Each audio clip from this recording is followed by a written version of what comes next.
Bob Gorley with Dr. Joe Harmon for our podcast number 120. Dr. Harmon, tell me something about your blood lineage. Where are you from? Oh goodness, I am not. I mean, I say I'm from Western Pennsylvania because I was born in Brookville, and lived in this Red Bank area until age 2, I guess. I don't remember that. That my first, I guess, memories were living somewhere in Louisiana or Michigan because I was a Navy brat. We moved around for the first 18 years of my life, mostly for 18 years. No, my first 2 years I was here, then for another 16 years moved around. So I lived all over the United States. So yeah, but then once I graduated high school, we moved back to this area, and I've lived here ever since, mostly in the Red Bank Valley area. Where did you graduate from high school? So yeah, it's a school that nobody's heard of unless you've had me in class. It was in suburban Detroit, a school called Anchor Bay High School. Pretty big high school. I had 302 kids in my graduating class, and like I said, a very very suburban area of Detroit. So that's where I went to most of ninth through 12th grade through there. How did you do academically? So I was the salutatorian of my class, and so must have done pretty well, graduating number 2 in a class of 302, and yeah. So I think I got 6, 7. Oh, and by the way, the only reason I didn't get valedictorian is because of pre-calc in my senior year. I didn't do. I think I got a B plus. It was a tough topic. Math. I was strong in math, but pre-calc was pretty tough. Mm-hmm. Then after you graduated from high school, where did you go? So I settled back here in New Bethlehem, and initially I didn't start college right away. I really didn't know what 17-year-old, I guess, really has a firm understanding of exactly what they want to do the rest of their life. They might have an inkling, and so I didn't start at college, which I probably should have. Being salutatorian, you would think go straight to college. But I came back without starting college. I needed to get a job, so I was one of the first persons hired at Hardee's, which is now Burger King. So that was a part-time job, just to do something, and then from there I got into volunteering with Red Bank Ambulance, the volunteer ambulance service. So with that, that's when I took an EMT class. So I started an EMT class January after graduating high school, graduated in June, and then took the EMT class in January, and really started down that path. And my life became more towards EMS career related versus like going to college initially. And then eventually you did go to the university. Which one did you go to? So I chose Clarion University, but that was much later. I mean, I was 29 years old before I re-entered. Now, with that said, I had taken classes at the university prior to age 29. I was doing part-time classes, but honestly, I was more focused on EMS. Running the ambulance, working part-time as an EMT at Brookville Ambulance, then eventually for Clarion Hospital Ambulance.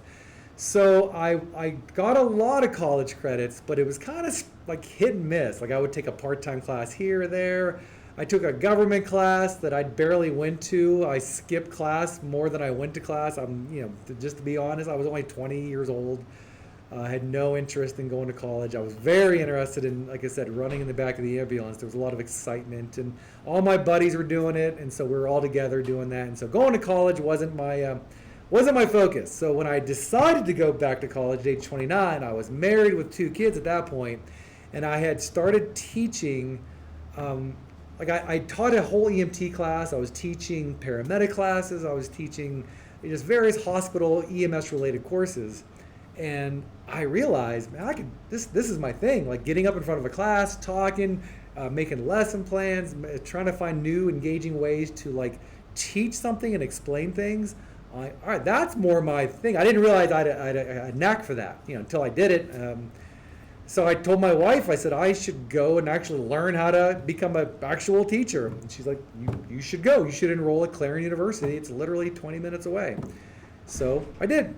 And I was working full time as a paramedic. I would work like a 24-hour shift, get off my shift, go to college classes. And I did that for 2.5, almost 3 years until I graduated. When you were in the EMT world, did you get to ever ride the helicopter? No. So yeah, different things. I didn't, that was not my, there was the Stat Medevac or Life Flight. That was its own thing. So I didn't work for them. We transported, a lot of times would transport their crew in the back of the ambulance if weather wouldn't permit the helicopter crew to fly and they needed to get somebody to Pittsburgh quickly, off we went. So I would be their driver or I would be in the back with them. Okay, the Harmons. Yeah. Where did the Harmons originate from? Oh gosh, I honestly don't know. I can trace. So my lineage locally is mostly through Sayres Catchpole, and and then the Sayres I can trace back to Radeckers, and so I have like a family tree that goes all the way back to Conrad Radecker, who is my multiple great grandfather who came from Germany to this area in the late 1800s, bought a farm or moved to a farm in Middle Run, and dies in Alcola, gets hit by a train in Alcola. That's the story I have. A train in Alcola in the late 1800s. And these aren't bullet trains, so I'm not sure how that happens. I actually just found his grave. Conrad Radecker, in the cemetery at Alcola, found it. He and his wife are buried there, I guess. So that's where I can trace the one side. The other side is a Hispanic side. So I have lineage that goes back to Mexico and Spain. I know nothing of my lineage there at all. So why did you decide to teach history?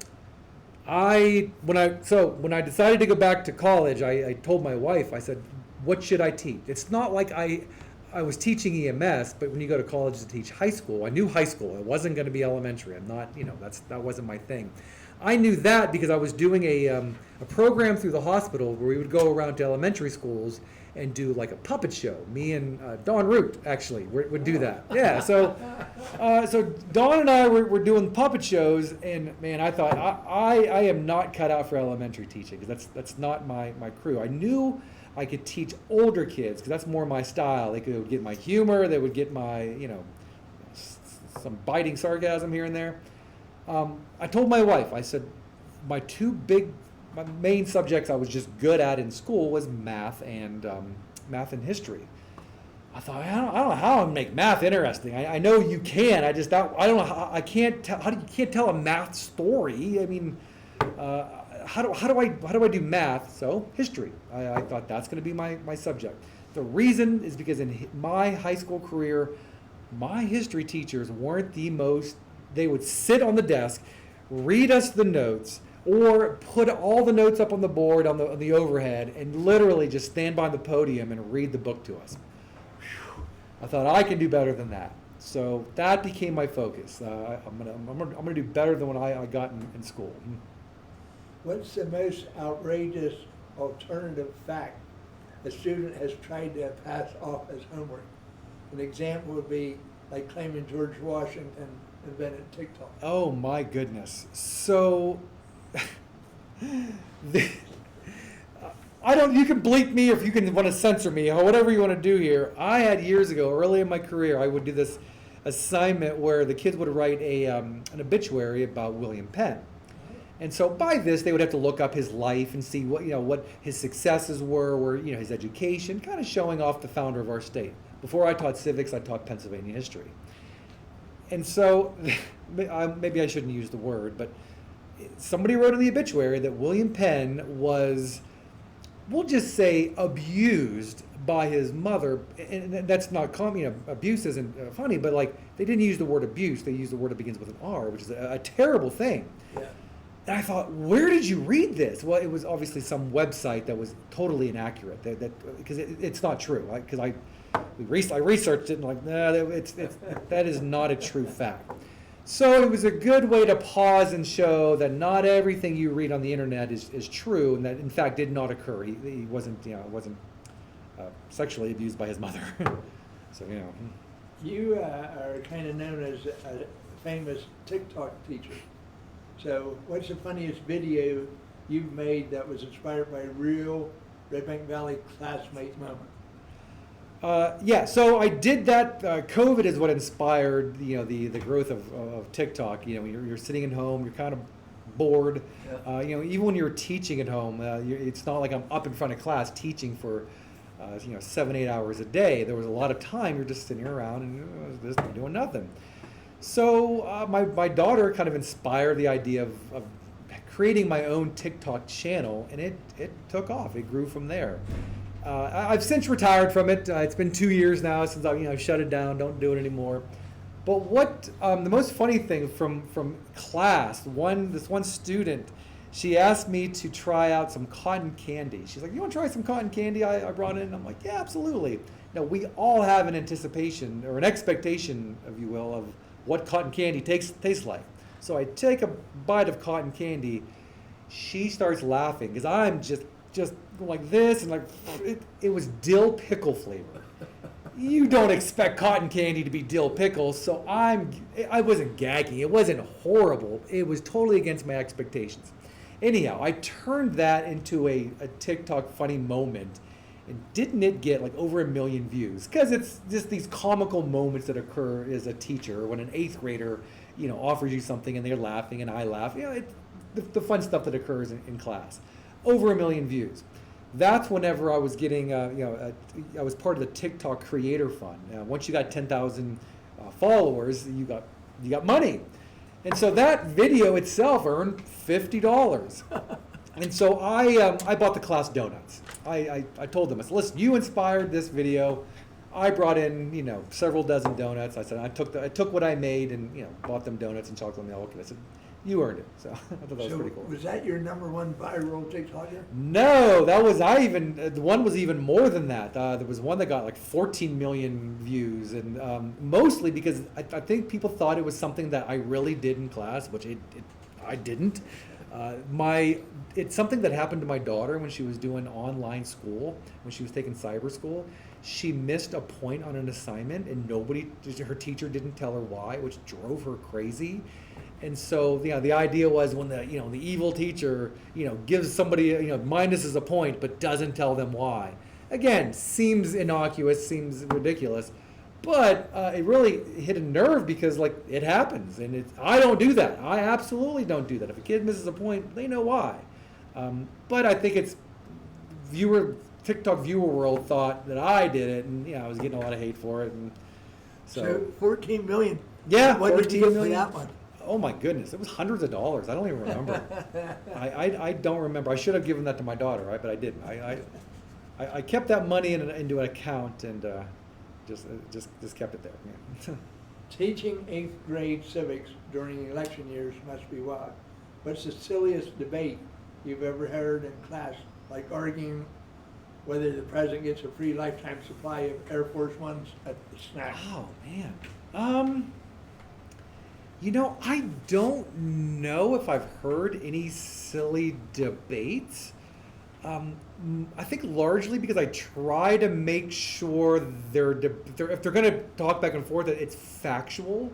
I don't let kids. And if they're going to have an opinion, I say, all right, you got to back it up. I don't care who the kids root for. I don't care who they want. If they say I think it should be Donald Trump, Kamala Harris, whatever. But back it up. If you're going to say this candidate stinks, why? Why do they stink? I go back to my beginning of my career. I heard a lot of, we live in a conservative area, so there was, animosity for Barack Obama, and I'm like, all right, you're allowed to not like the guy as a candidate or as a president, but tell me what it is you don't like. What's he doing that you don't like?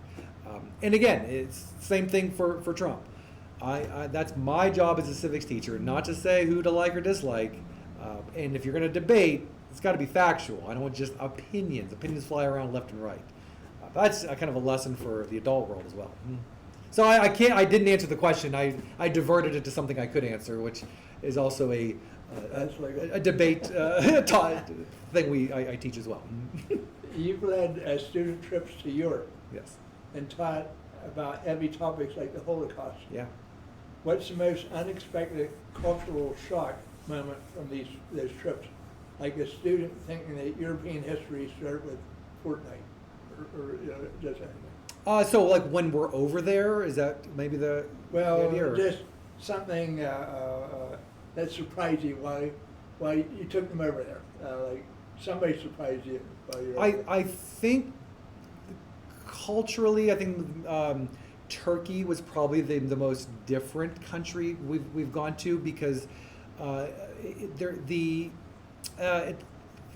Turkish language is so different. I think in Europe, in mainland like let's say Germany, when we're in even Austria, they speak German. If you're in a place like that, you can kind of understand by the road signs. You can you can kind of get a gist of what's happening. Turkey was way different.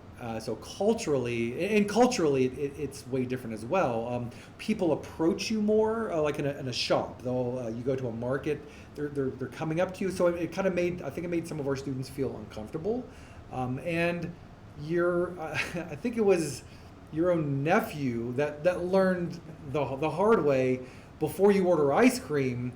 Ask for the price because it was way more than he asked for the ice cream. Then they're like, "Here's the price."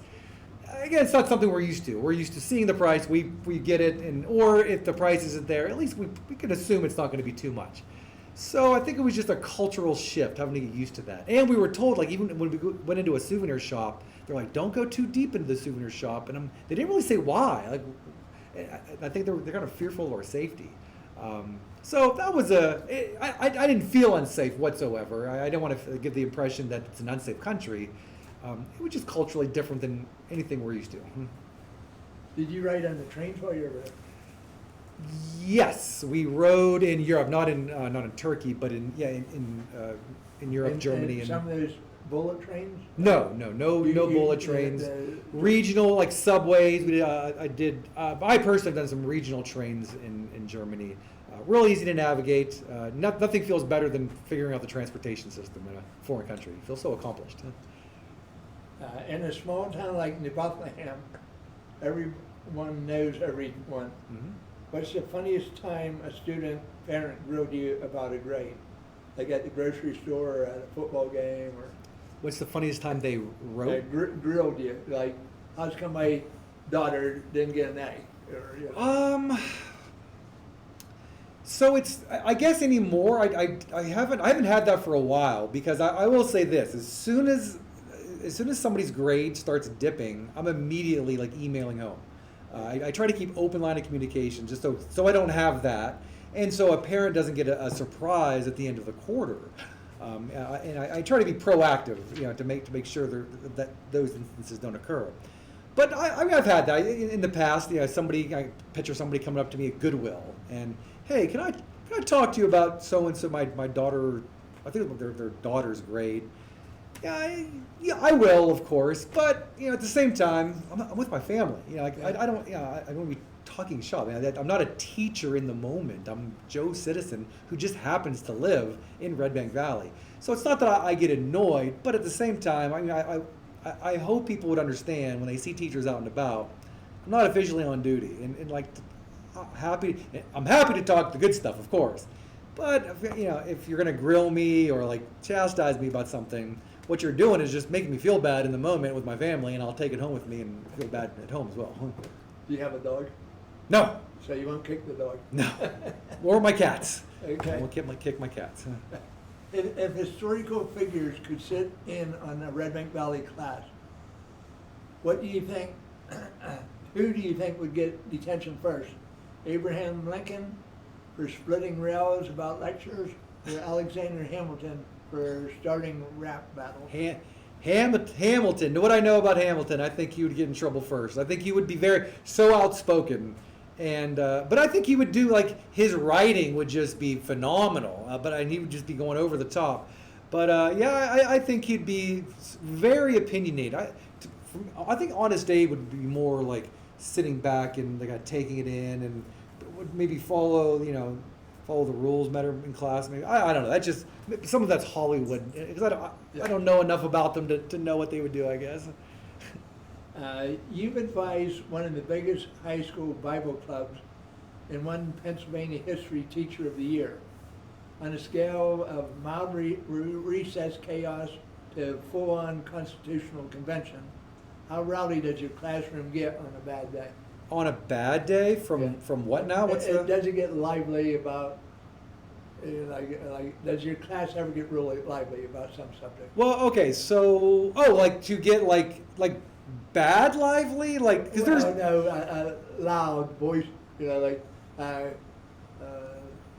I'll give you argumentative. Oh no, they really don't because it's in lately I've felt in 8th grade, especially in 8th grade, because of course I teach 8th grade civics. I don't feel the recent years I've sensed this livelihood for especially like the current debate topics. I'm not saying they don't care, just haven't seen that same spirit and livelihood. Maybe it's getting there's so much out there. There's so much that I've seen this from my own children as well. Where maybe early on in my career, there seemed to be more, livelihood. They do get very animated about assignments even. So for instance, today, they just learned about the election process from the primaries and caucuses leading up to the November elections. And so the assignment is, instead of taking a quiz on that topic, the assignment was work with somebody and take these terms, the Iowa caucuses, New Hampshire primaries, something that seems kind of boring for an 8th grader, but work them into a rap or a poem. Kind of like the idea with Alexander Hamilton, what the idea of Lin-Manuel Miranda taking history and making it come alive, and it makes it interesting. If you'd have walked into my class during civics today, you'd have heard kids practicing their raps and poems, listening to beats to try to get a beat to this, trying to really understand what comes first, the conventions or the primaries. Remember the primaries come first, then we get to the conventions. But first you have to declare your candidacy and raise some money. So that whole thing. So it's pretty cool to come by, a day like today. Do you think you ever get politically active? Will they or me? No, you. No, absolutely not. Okay. I have no I have zero ambition to run for office. I think it's especially in our politically charged climate now. I God bless those who do. That is just not my thing. And I know my strengths and I know my weaknesses. My weakness would be having to be in running for office. The whole candidacy part, running and all the negative vitriol that gets thrown. I couldn't handle it. I would lose sleep. I would be stressed out, and that's not my thing. Nope. Hypothetically, if you had to teach a class using only your TikTok friends or trends, Oh gosh. how would you explain the Bill of Rights? So using only. Your TikTok's running 2 minutes. So I actually did this during not during lockdown. Remember that it was like the year after COVID when the kids were stuck at home. We were teaching from the classroom, and so and then some kids weren't getting on Google Meets. They would just watch videos recreated. So I actually used the TikTok platform to create short videos on how a bill becomes a law. Because within the TikTok platform, you could use green screen, you could use text, over the video, of course. You could edit. And so I took time to create these little videos. The green screen, I'm standing at the Capitol. I pretended like I was a representative, and here I am at the Capitol, getting ready to go in to make a bill, and that whole thing. So I still have those videos, and I put them in a slideshow. And I told kids, I said, you could read the textbook, or watch my little dumb videos and take notes from there, because the text is on the videos.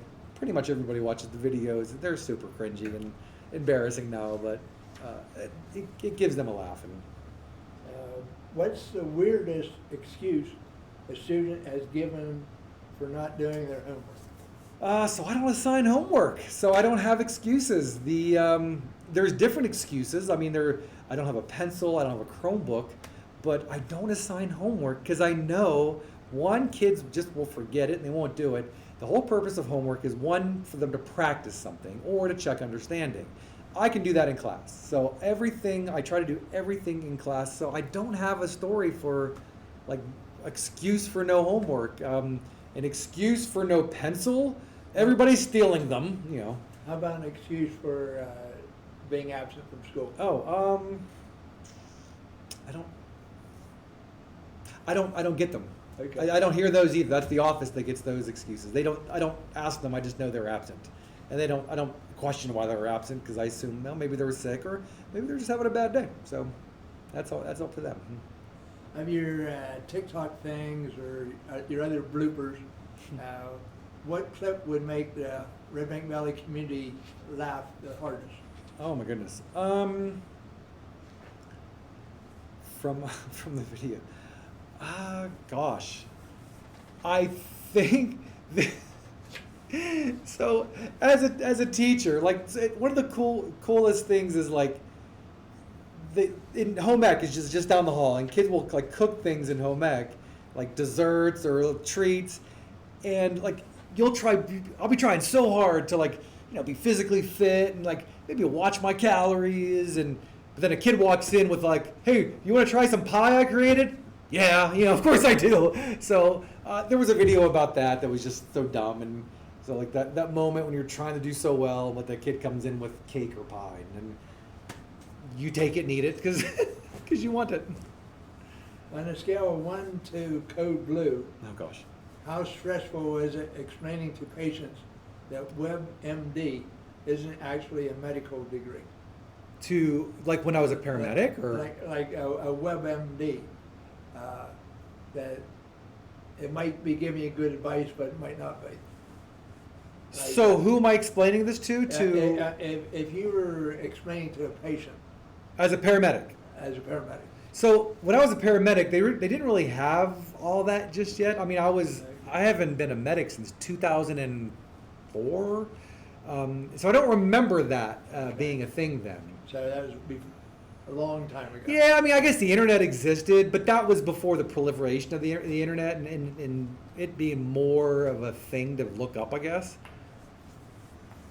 What's the funniest misunderstanding you've had with a patient? Like thinking high blood pressure meant that they're excited about something. I can say this may or may not answer the question, but there was this medicine that we, as paramedics, we were able to give if somebody's heart rate was going way too fast. You'd give a medicine and it would slow it down. Well, it was a brand new thing for our county, and they said to us, when we push the medicine, you had to push it hard and fast, and it's going to stop their heartbeat for a moment. And I'm thinking, good grief, I'm going to stop somebody's heart? So I just happened to be the very first paramedic in the county to give that medicine. Oh boy. And it was actually in the Bethlehem area. I don't remember. Did the heart stop? Yeah. So Oh. the heart monitor was, you can see the heart monitor. Yeah. And I gave the medicine fast, and I'm watching the heart monitor, and it obviously you're giving it the medicine because somebody's heart's beating fast. Yeah. So the heart's beating fast, and all of a sudden it stops. Uh, The guy clutches his chest, looks at me, I look at him, and we're staring at each other for a moment, and then and he goes like this, and his heartbeat, and then he says, I feel like my heart stopped. And I said, it did? I didn't know. oh boy. I'll never forget that moment, because I'm like, oh my gosh, I just killed this guy. Did they quit doing that, or did they? No, that was what it was supposed to do. Okay. It's supposed to make it stop and kickstart it, which it did. It did the right thing. Unfortunately, his heart kept going fast, and I don't remember what I did after that, but I do remember that very, very well.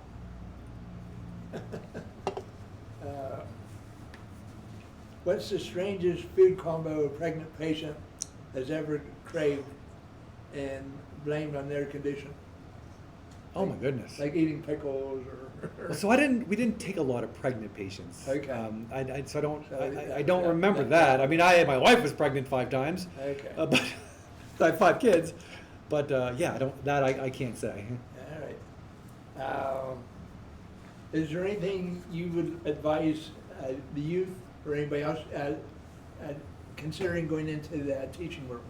Yeah, go. Like, I think they might hear a lot of negative feedback about going into teaching. Like, don't go into it. There's a lot of they might hear a lot of negatives.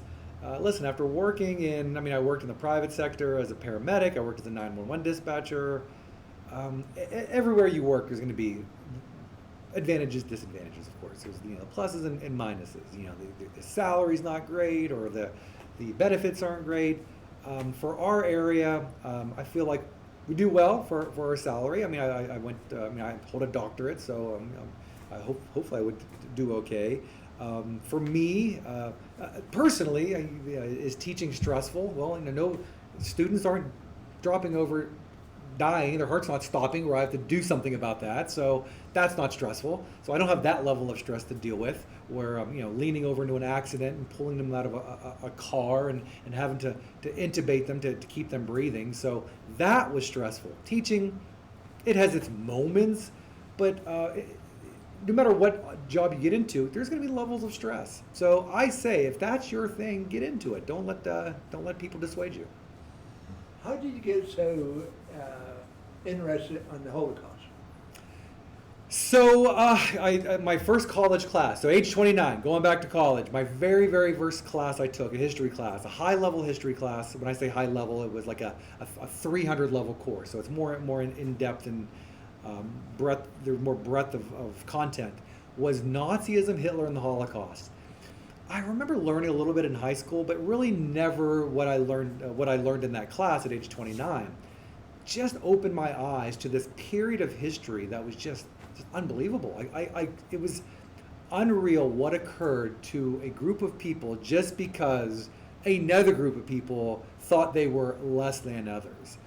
And I thought, you look at U.S. history, European history, there's so much of it. It's hard, I think for me, it's hard to become an expert on like all of U.S. history. Obviously, there are people that are experts, but as a high school teacher, I know enough of U.S. history to teach it in high school, but I'm not an expert on everything. Holocaust, it's more manageable. You can know a lot about Holocaust, and I really dived. I just felt I felt a duty to learn a lot about it, because if you're going to teach it, 6 million people were murdered. I feel like I got to do my due diligence to teach it right. The turning point was 2018, going to Poland and visiting death camps, standing over the graves of children where Nazis took a gun and literally at the nape of their neck and shot them at point blank range for being Jews. That's the only reason. These were little, a 4-year-old child, a 12-year-old child. You're putting a gun to the back of their head and shooting them, not because of their political beliefs, not because they were an enemy on a foreign, like in war, but because they were Jewish. Like it didn't make sense to me. So really, that was a moment. That was a turning point. Did you go to Auschwitz? Yeah, went to Auschwitz, Birkenau, and honestly, that big impact, that wasn't even the most impactful place because I knew a lot about it. So it wasn't like a surprise what I was going to see there. The impacts were the places I went where I didn't know much about the place, and here we are, standing like there was two places. The one I mentioned, and the other one was a forest in the middle of Poland, where you're standing over a pit where an orphanage was emptied to this spot in the forest. 800 children were machine gunned into a pit, and then they threw they threw hand grenades to finish the job. So yeah, unbelievable. Like how can you fathom children? And of course, I have children of my own. That could have been them if they were part of that group. That Jewish synagogue that got shot up down in Pittsburgh. Yeah. They recognized you and went on their 2 or 5 year, or however long ago that was. So that was. Well, so the Holocaust Center of Pittsburgh, they recognized me as an educator of the year.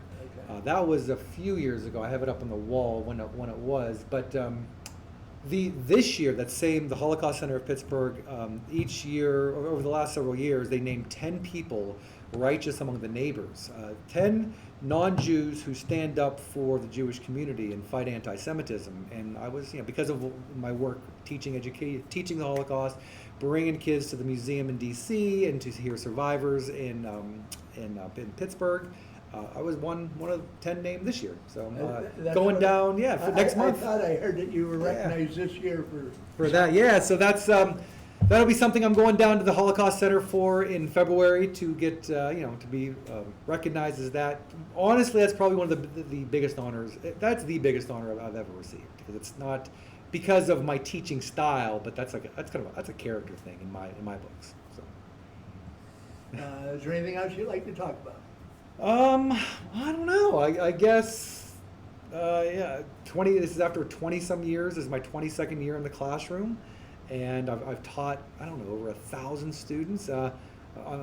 Recently, I'm teaching the kids of my kids. It's vastly different. And I will say this: your own brother, Larry, who taught at CL, an inspiration. I say that because when I was in college, going to be a teacher, I heard this name, Mr. Gorley, and just kids with these were college students, friends of mine that actually had him as a professor or as a teacher. Nothing but smiles, and just they were inspired by him. I'm like, that's what I need. That's my job. That's what I want. I want to be that Mr. Gorley to my students. Well, you seem like you're the new generation of my older brother, Larry. Yeah, I hope that's to me that's a huge compliment, humongous. So that's why I tried to get you in here. I appreciate that. So well, we're going to call it a day. If anybody likes that, hit like or subscribe. And other than that, thank you. All right, thank you all very much.